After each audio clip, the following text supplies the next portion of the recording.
الرحمن الرحیم۔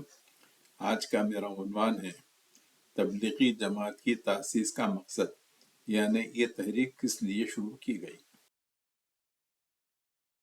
بانی تبلیغ جماعت کو اشرفی تھانوی سے بے حد عقیدت تھی، اور اس کا نتیجہ تھا کہ وہ ان کی تعلیمات کو عام کرنا چاہتے تھے۔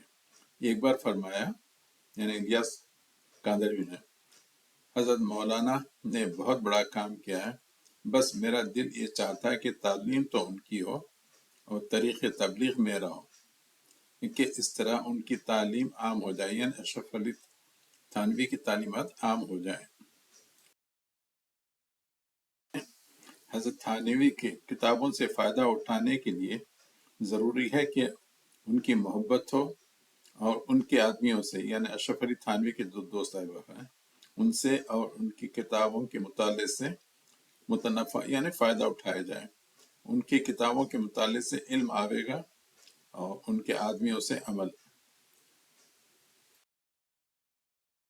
الیاس نے کارکنان میوات کو ایک خط تحریر فرما کر چند باتوں کی ہدایت کی تھی۔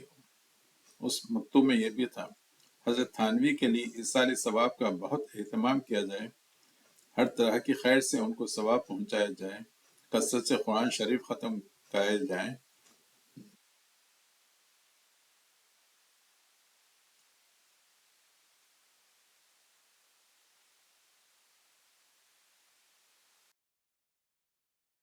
الیاس کاندھلوی اور اشرف علی تھانوی دونوں بھی صوفی تھے، دونوں بھی خبر پرست تھے۔ الیاس کاندھلوی بھی خبر میں مراقبہ کرتے تھے، اور اشرف تھانوی بھی صابر کلیاری کی خبر میں مراقبہ کرتے تھے۔ دونوں میں کوئی فرق نہیں ہے، صوفیاں تھے، ان کو اسلام سے کوئی تعلق نہ تھا، اس لیے صوفیوں کی کتابوں کے حوالہ جات ملیں گے ان کی کتابوں میں۔